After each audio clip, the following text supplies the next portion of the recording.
ముగించాలి. నేను కూడా ఎక్కువసేపే మాట్లాడాను. యాక్చువల్గా అందరు ఇష్యూస్ అందరు చెప్పిండ్రు. నాకు ఇప్పుడు చూస్తే ఏంటంటే ఈ అబద్ధాలు అయితే ఇంతకుముందు మాట్లాడడం మూసి అంటారు కదా, మూసియే నోరు మూసుకొని కూర్చుంటట్టున్నది. అన్ని కొడుకులు అంతా కంపున్నది, ఒక్కొక్క నోట్లలో రాజకీయ నాయకులలో అంతా కంపున్నది. నేనేమంటున్నా అంటే ఇవన్నీ ఏం చేసినా ఆత్మహత్యలు జరిగినా, నిరుద్యోగుల ఆత్మహత్యలు కూడా జరిగినాయి, ఆడపిల్లల ఆత్మహత్యలు జరుగుతున్నాయి. నేను కొన్ని అయితే నేను బయటికి కూడా తీసుకొచ్చినా, మీకు తెలుసు అవన్నీ. ఇప్పుడు నేను కార్యాచరణ ఒక 10 మంది కేసులైనా ఏమైనా అవన్నీ దొంగ కేసులే. మీకు నౌకలు రాకున్నా మంచిదే. తెలంగాణలో అందరికీ నౌకలు వచ్చేటట్టు కనుక మీరు మెంటల్ ప్రిపేర్ ఒక 10 మంది రానబ్బా, తెలంగాణలో వీళ్ళు నౌకరు ఎట్లా చూస్తాం, అవసరమైతే ప్రత్యామ్నాయ రాజకీయ వ్యవస్థను తెలంగాణ తీసుకొచ్చుకుందామని చెప్పి నేను విజ్ఞప్తి చేస్తున్నాను. ఇందులో నేను మీ అందరూ చెప్తున్నా, మీ టీం అందరికి చెప్తున్నా, నీ మీద కేసుందా? నీ మీద కేసుందా? ఇప్పుడు మీరు ఉద్యోగాల పనికిరారు కదా, పక్క అరే ఉన్నది మాట్లాడదాం భయ్, పనికిరారు కదా. ఇప్పుడు విటల్ చెప్పినట్టు ఇంతకుముందు చెప్తాను కొట్టిండు, కానీ అది చెప్పుతాను కాదు. వాళ్ళ రాజకీయ నాయకులు అందరు కూర్చొని బాత్రూమ్లలో యూజ్ చేసే టిష్యూ పేపర్ తో సమానం చేసి పడేసారు దాన్ని, ఆ మేనిఫెస్టో అనేది. ఇది చాలా ఇన్సల్ట్ మనకు యాక్చువల్గా. ఏంటంటే ఇప్పుడు చెప్పుకుంటూ పోతే చాతాడు పొడుగున్నాయి. ఇయ్యాలది కాదు ఈ పంచాయతీ. ఇప్పుడు ఎంత మంది చచ్చిపోయినా గానీ, మొట్టమొదటి చచ్చిపోయిన ప్రవీణ్ నాయక్ కాడికెళ్ళి బిఎడ్ చేసిన నాగరాజ్ కావచ్చు, ట్రైన్ కట్టబోయిన సుమన్ కావచ్చు, సువర్ణ కావచ్చు, నోట్ల బట్ట పట్టుకొని చచ్చిపోయిన సుమన్ కావచ్చు, క్యాంపస్ దగ్గర యాదయ్య కావచ్చు, అందరి సావులు కేవలం ఏంటంటే మేము చచ్చిపోయిన తర్వాతనైనా తెలంగాణ వస్తే మా తెలంగాణలోకి ఉద్యోగాలు వస్తాయి అనేది ప్రధానమైన డిమాండ్. వాళ్ళందరూ ఆశయాలు అడి ఆశలు అయిపోయినాయి. ఇలా తెలంగాణ వద్దన్నోడు, తెలంగాణ అంటేనే చీత్కరించిన వాళ్ళు, తెలంగాణ జెండా పట్టుకొని తిరిగినోళ్లను, మీద తుపాకులు పట్టుకొని లట్లు పట్టుకొని కొట్టినోళ్లు, కేసులు పెట్టినోళ్లు, అన్ని రాజకీయ పార్టీలోళ్ళు అందరు కలిసి అలా ప్రభుత్వం లాస్ట్ 10 years అదే పని చేసి ఇప్పుడు అదే పని చేస్తా ఉన్నారు. నాకైతే ఏ మాత్రం నమ్మకం లేదు. ఒక 1,00,000 మంది అంటారు కదా, ఊరూర్లా పల్లెలా అట్లీస్ట్ ఒక 10, 20 కుటుంబాలు మన తల్లిదండ్రులతో పాటు అందరు హైదరాబాద్కి వచ్చి ఇక్కడ కూర్చొని, ఎట్లయితే అప్పుడు సాగరహారాలు ఇట్లా చేసినామో వచ్చి ఇక్కడ కూర్చొని దిగ్బంధం చేస్తే అనౌన్స్ చేస్తారేమో, లేకపోతే మాత్రం చేసే పరిస్థితి లేదు నా దృష్టిలో. ఎంత మంది ఉండున్నా ఏమన్నా గానీ. నేను మొన్న మాట్లాడుకుంటే ఒక మంత్రితోటి, సార్ మీ మంత్రి గారు మొన్న లక్ష్మణ్ గారు మాట్లాడుకుంటూ చెప్పారు, మేం మీటింగ్లకు గద్దరన్న మీటింగ్ లా సార్ మేము రెస్పెక్ట్ ఇస్తేనే గవర్నమెంట్లు నిలిచినాయి, మేము కూడా మీతో మాట్లాడతాం, మేము జనంతో చెప్తున్నాం. మీ మంత్రి గారు చెప్పిండ్రు, జనం వినండి, మీతో మాట్లాడుతున్నట్టు. మరి వీళ్ళ నౌకర్ రేట్ వచ్చినా మాకు ఎరకలేదు. వాళ్ళు మాట్లాడితే బూతులు మాట్లాడతారు, లంజా కొడకాట, ఏసీపీ లంజా కొడక అని మాట్లాడింది ఆయన.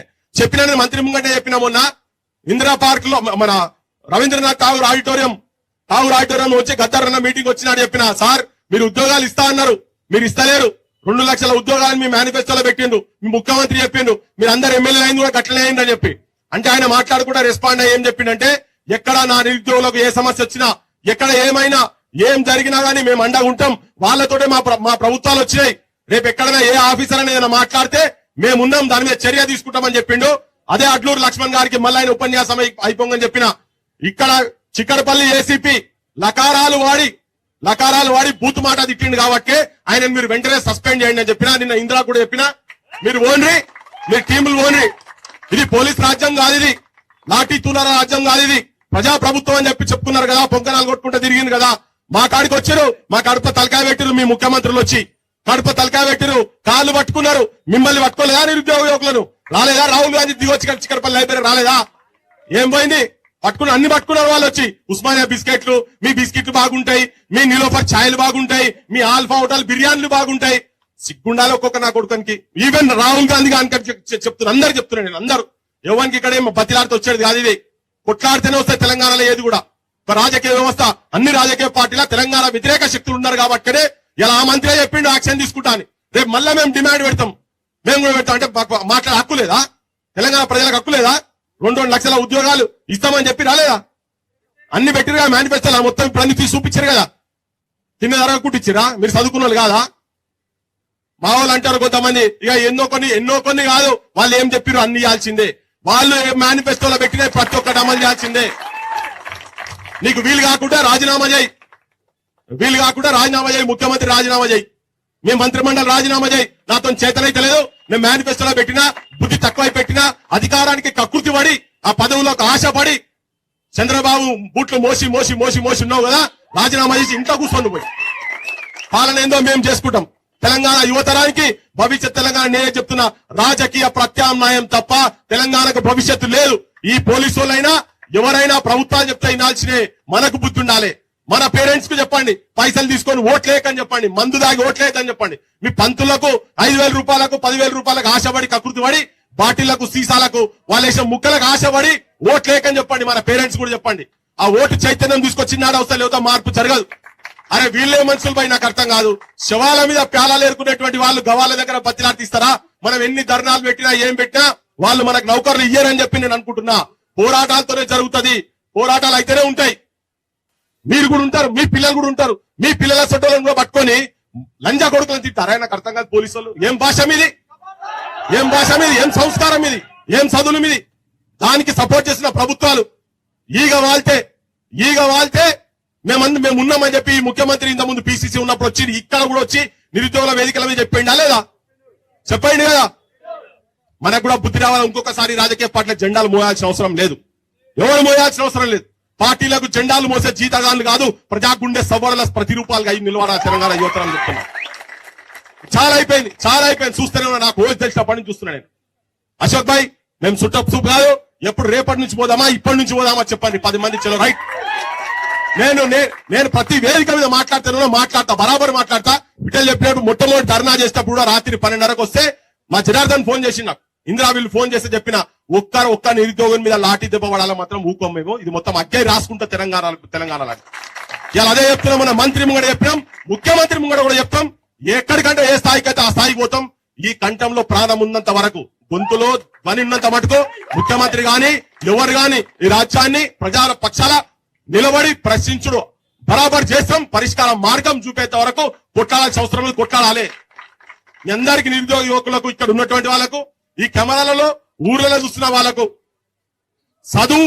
చదివిపిస్తేందుకు కైకూలు చేసి కావచ్చు, నానా ఇబ్బందులు పడి చదివిపిస్తున్న మీ అందరికి తల్లిదండ్రులు కూడా నేను విజ్ఞప్తి చేయదలుచుకునేందంటే, మీ ఓట్లు అమ్ముకోకండి.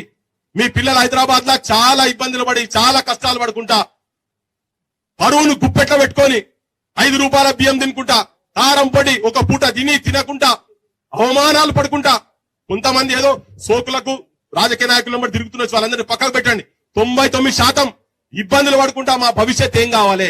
ఇంటికాడ చెల్లెళ్ళు పెళ్లికున్నారు, అక్కలు పెళ్లికున్నారు, అప్పులు చేసి తల్లిదండ్రులు చదివిస్తున్నారు. కేవలం ఏదో ఒక ఉద్యోగం వస్తే గౌరవంగా బుక్కడి భువనన్నా వాళ్ళకు పెట్టేటువంటి పరిస్థితి ఉండాలంటే పిచ్చి స్కీములు పెట్టి పిచ్చపొలు లెక్క మన అడక తినే స్థాయికి తీసుకొచ్చి, మన ఇళ్లలో చచ్చిపోతే నాకు 5,000 రూపాయలు ఇచ్చిండు, ఒక బియ్యం బస్తా ఇచ్చిండు అనగానే గొప్ప రాజకీయ నాయకులు అవుతున్నారే. వాడు 5,000 రూపాయలు బియ్యం బస్తా ఇస్తే మనం గొప్ప చెప్పుకునే స్థాయిలో అంత నిర్వీర్యంగా, అంత దయనీయంగా తెలంగాణ యువతరం బతుకులున్నాయని చెప్పి మనకు ఆత్మవిమర్శ చేసుకోవాలి. మనం కూడా శరం తెచ్చుకోవాలి. ఈ రాజకీయ నాయకులు పొగుడే ముందు నాకు రాజకీయ వ్యవస్థ మీద కాదు, ఈ నాయకుల మీద, ఈ నాయకుల దుర్మార్గమైన నాయకుల మీద ఉన్నది. ప్రతి ఒక్కరు ఆంధ్ర లీడర్షిప్ అందరి యువకులకు నేను విజ్ఞప్తి చేసుకునేదంటే, ప్రతి ఒక్క రాజకీయ పార్టీలో ఆంధ్ర నాయకత్వాల చేతులలో పెరిగినటువంటి వాళ్ళే ఇవాళ అధికారంలో ఉన్నారు. రేవంత్ రెడ్డి గారికి మొదలు పెడితే చంద్రశేఖర్ రావు మనం చూసినాం లాస్ట్ టైం. బీజేపీలో అట్లే పాడారు.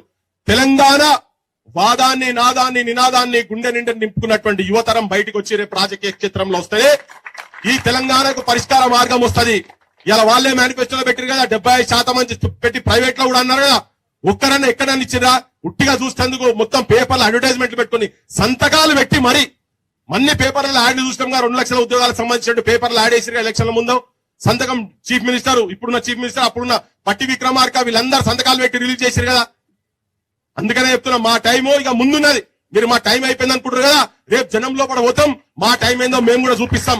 అసలు తెలంగాణ వాదులు ఎవరో, ఈ తెలంగాణకు కావాల్సిన ఏంటియో, ఈ ఉద్యోగాలు మేము ఎట్లా తీసుకుంటామో, మిమ్మల్ని రాజకీయ నిరుద్యోగులను చేసి తెలంగాణ యువతరం మీ జాగాల 119 మంది అక్కడ కూర్చున్నారు కావచ్చు, సర్పంచులు కావచ్చు, ఎంపీటీలు, జెడ్పీటీలు కావచ్చు, ఈ ఎలక్షన్లు పక్కకు పెడదాం అని వచ్చేటి తెలంగాణలో నిజమైన వాళ్ళ చేతిలో తీసుకొచ్చేదాకా నిర్విరామంగా ధైర్యంతో కలేజా ముంగడ పెట్టి అమరులను ఒక్కరినే మీరు దిమాక్లో పెట్టుకోండి. రాజకీయ నాయకుల వేదికలకు ఎక్కండి. నేను అశోక్ భాయ్కి నేను ఒక విజ్ఞప్తి చేసుకున్నామన్నా, ఆ ముఖ్యమంత్రి, మాజీ ముఖ్యమంత్రి బిడ్డ వేదిక మీదకి పోయిండు, నాకు నచ్చలేదు అది. నేను మీ అందరూ ఓపెన్ గా చెప్తున్నా, ఆమె కూడా మనకి ఇస్తే బిచ్చం కాదు మనం చేసేది. మన వీళ్ళని తయారు చేయండి, వీళ్ళని తయారు చేద్దాం. వచ్చిన కాడికి చూస్తున్నా, కూర్చొని చూస్తా ఉన్నారు. ఇటువంటి వాళ్ళంతా అక్కడ కూర్చోబెడదాం. మనం వాళ్ళని తీసుకుపోయాట నువ్వు ఈ రిజర్వేషన్లు ఇస్తావా, మాకు ఇన్ని ఇస్తావా, నువ్వు అది చేయాలి. ఇవన్నీ ఆ కవితలు బివితలు ఎవరైనా తెలంగాణ పనిచేయరు. కొత్త తరం రాజకీయ నాయకత్వం రావాల్సిందే. వాళ్ళు చాలు లిక్కర్ స్కాములు ఢిల్లీ నడి వీధులలో మందమ్మే దందాలు. ఒక ఆడామే ఊర్లలో సారాంత ఎట్లా చూస్తాం అట్లా మొత్తం దేశం దగ్గర తీసుకుపోయి అక్కడ తీసుకుపోయి తెలంగాణ పరువును తీసింది. అందుకనే ఇక్కడ మహిళలు ఇక్కడ వాళ్ళనే ఈ భూమి పుత్రులను, నిజమైన భూమి పుత్రులను, మట్టి మనుషులను వీళ్ళనే రేపు పొద్దుగాల హౌస్లకు పంపించే బాధ్యత మా బోటల మీద ఉన్నది. బరాబర్ ఆ పని చేస్తాం. మేము మాకు రాజకీయాలు కొత్త కాదు, మేము పోవాలనుకుంటే మాకు దొరకక కాదు. కానీ తెలంగాణకు అది భవిష్యత్తు లేదు కాబట్టినే బరాబర్ ఏ రాజకీయ పార్టీలు ఇప్పుడున్న రాజకీయ పార్టీలు అన్నిటికీ అన్ని చెప్తున్నా నేను. కొన్ని పోరాటాలను చేయాలి కదా, పోరాటాలు చేసే కమ్యూనిస్టులను బయటకు వచ్చి కొట్టాలన్నా లేదా? వాళ్ళకు కూడా కుక్కకు బొక్కేసినట్టు వాళ్ళకి పదవి ఇవ్వగానే వాళ్ళు ఎమ్మెల్సీ టికెట్ ఇస్తారా, నాకు ఎమ్మెల్యే టికెట్ ఇస్తారా, కార్పొరేషన్ చైర్మన్ ఇస్తారా పోయి కానీ నిరుద్యోగుల సైడ్ ఎవరు వస్తలేరు, కొట్లాడతలేరు. అందుకే బాధ్యత యావత్ తెలంగాణ యువతరం మీద ఉన్నది, వాళ్ళ కుటుంబాల మీద ఉన్నది. ఊరూరికి పోదాం, ఊరూరులో కదిలిద్దాం. ప్రతి మండలంలో మీటింగ్లు పెట్టుకుంటే చైతన్యం తీసుకొద్దాం. రాజకీయ వ్యవస్థ మారే వరకు ఇది మారదు. దానికన్నా ముందు కూడా కొట్లాడి నిజంగా 1,00,000 మంది అంటే 1,00,000 మంది ఏ జిల్లాలో పెట్టినా కానీ 1,00,000 మంది పేరెంట్స్ సహా వచ్చి కూర్చుంటే అప్పుడు వీళ్ళేమన్నా భయపడిస్తారు తప్ప మన మీద ప్రేమ ఉండి మీకు ఉద్యోగాలు ఇస్తారని మాత్రం మీరు అనుకోవద్దని మీ అందరికి విజ్ఞప్తి చేస్తూ, పోరాటాలే శరణ్యం తెలంగాణలో. ఎందుకంటే మనము దొంగలకు లంగాలకు వేసినాం, దున్నపోతులాడ పెట్టి బర్లకు పాలు విండం అంటే వస్తుందా? ఈ దున్నపోతులాడ కూర్చున్న ముఖ్యమంత్రి కాడికి వెళ్ళి మంత్రి నాకు చాలా ఇబ్బంది అనిపిస్తుంది మాట్లాడేందుకు. కానీ తప్పలేదు, ఏం చేయాలి మరి? ఆ దుర్మార్గంలో అనక తప్పలేదు. మన జనం కూడా మీరు కూడా దయచేసి అందరూ పోయి మీ ఇళ్ళలో చెప్పండి, ఊరికి చెప్పండి. ఊరికి చిన్న గోరంకల మీటింగ్లు పెట్టండి. 10 మందిని తయారు చేయండి, ఊర్లలో యువతలను తయారు చేయండి. నిజమైన తెలంగాణ అమరుల ఆశయాలను ప్రజలకు అందించేటువంటి అద్భుతమైన సుగుణాలు సులక్షణాలు ఉన్నటువంటి యువతరాన్ని తయారు చేయండి. వాళ్ళని మనం అందరం కలిసి ముందుకు నడతాం. మీ అందరి గురించి ముందు నడతాం. మీ అందరికి విజ్ఞప్తి చేసుకుంటూ నేను దేయం కంటే దానికి ఉన్న ఇంద్ర ఎక్కడికంటే అక్కడికి పోదాం. మీరు కూడా తొందరపడి ఆడి అటు ఇటు పోకండి. జర దయచేసి ఉన్నోళ్ళందరూ గట్టిగా ఉండండి. ఆ పార్టీ పిలిస్తే అటుపోయి ఇటుపోయి ఈ ఎలక్షన్లు ఇప్పుడు కాదు. కొట్లాడితే ఒకవేళ కూర్చోదలుచుకుంటే గుండెల గడ్డపార పెట్టి కూర్చాలి. ఉట్టిగా టోకన్ ప్రొటెస్ట్ కాదు, జూబ్లీ హిల్స్ ఎన్నికలలో అక్కడ నిలబడు కాదు. పోతే ఒక జనరేషన్ ఇట్లా కదలాలి. అట్లా మొత్తం జనం మొత్తం ప్రవాహం జరగాలి. అట్లా చేద్దాం. అట్లా చేయాల్సిన అవసరం ఉంది. చేసేటువంటి దమ్ముంది. నిజంగా కూడా అంత మెటీరియల్ కూడా ఉంది. మీ దగ్గర సత్తా కూడా ఉన్నది. ఈ వేదిక మీద వీళ్ళందరూ ఇట్లా ఒక 10 మంది ఎమ్మెల్యేలు తీసుకొచ్చి కూర్చోబెట్టమని మా ఇందిరా ముంగటి రమ్మని మాట్లాడతారా? సుతం కుమార్ ముంగటి రమ్మని మాట్లాడతారా? అంగి చూడు చినిగిపోయిన అంగిలతో కొట్లాడుతుండు. ఇగో ఇటువంటి వాళ్ళు అసెంబ్లీలోకి పోలే పోయి ఇది వీళ్ళు కావాలి, ఈ భూమిపుత్రులు కావాలి. బియడో అని చెప్పి వీళ్ళు రా సబ్జెక్ట్ మీద ఓడొచ్చి మాట్లాడతారు. రమ్మని ఒక 10 మంది హైదరాబాద్ కావచ్చు, ఇంకా ముఖ్యమంత్రి రమ్మని దొంగ మాటలు మాట్లాడుకో. నువ్వు రావా ఇక ఒక్కతో వచ్చి మాట్లాడి ఇక్కడ వేదిక మీద ఉన్న వీళ్ళతో మాట్లాడతాను. ఎందుకంటే సత్తాలే నా కొడుకులు మొత్తము అక్కడ పోయి కూర్చున్నారు, పదవులలో కూర్చున్నారు. అసలైన వాళ్ళను అసెంబ్లీలో పంపించగలిగితేనే మనకేమైనా న్యాయం జరుగుతుంది. అప్పటిదాకా నిర్విరాగంగా కొట్లాడదాం. బరాబర్ అందరం ఉన్నాం. తెలంగాణ సమాజం కూడా వెయిట్ చేస్తున్నది. ఎవడో 10 మంది నాయకులు అటు ఇటు పోయినా కాదు. మీరు గట్టిగా ఉండండి. నేను మొత్తం తెలంగాణ సమాజం చెప్తున్నా, కొత్త తరం రాజకీయ నాయకత్వం తప్ప తెలంగాణకు పరిష్కార మార్గం లేదు. అన్ని చూసినాం. మేధావులు ఎవరు చెప్పలే. అందరూ వచ్చి వేదిక మీద కూర్చొని జర్నలిస్టులు, రైటర్లు, ప్రొఫెసర్లు అందరికీ గతంలో కేసీఆర్ అమ్మడు ఉన్నోళ్ళు, తర్వాత ఉన్నోళ్ళు వాళ్ళందరూ కూడా వేదిక మీదకి వచ్చి వాళ్ళే మూకుమ్మడిగా ప్రత్యామ్నాయ రాజకీయ వ్యవస్థ తెలంగాణకు రావాలని. కొంతమంది దివానగాళ్ళు ఉండొచ్చు. ఇప్పుడు పోయి బోకేలు పట్టుకొని పోయి ఏం సంబరం అర్థమైతలేదు. ఈయన మన దగ్గర వచ్చి ఉపన్యాసాలు ఇచ్చిన వాళ్ళు బోకేలు ఇచ్చుకుంటా, ముఖ్యమంత్రికి బోకేలు ఇచ్చుకుంటా, వాళ్ళ ఇళ్లలో పెళ్లిళ్ళు అయితే వాళ్ళ పోయి కలిసి చేయి పట్టుకొని ఇట్లా దొంగ నవ్వుకుంటా వాళ్ళు వాట్సాప్ గ్రూపులలో పెట్టుకుంటారు. ఏం మనుషులు రా నాయన మీరు? ఎమ్మెల్సీలు అయిన వాళ్ళు, విద్యా కమిషన్లు అయిన వాళ్ళ గురించి చెప్తున్నాను. మీ అందరికి ఎరికావని వాళ్ళందరినీ పక్కకు పెడదాం.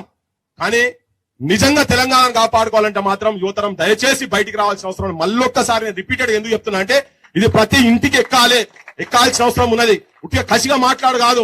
ఐడియాలజికల్ మిలిటెన్సీ కావాలి. తుపాకుల మిలిటెన్స్ అవసరం లేదు మనకు. ఐడియాలజికల్ మిలిటెన్స్ గా తయారు కాండి. ఐదాము గ్రామాలలో చైతన్యం తీసుకొచ్చుకుందాం. రాజకీయ వ్యవస్థను మన చేతిలో పెట్టుకుందాం.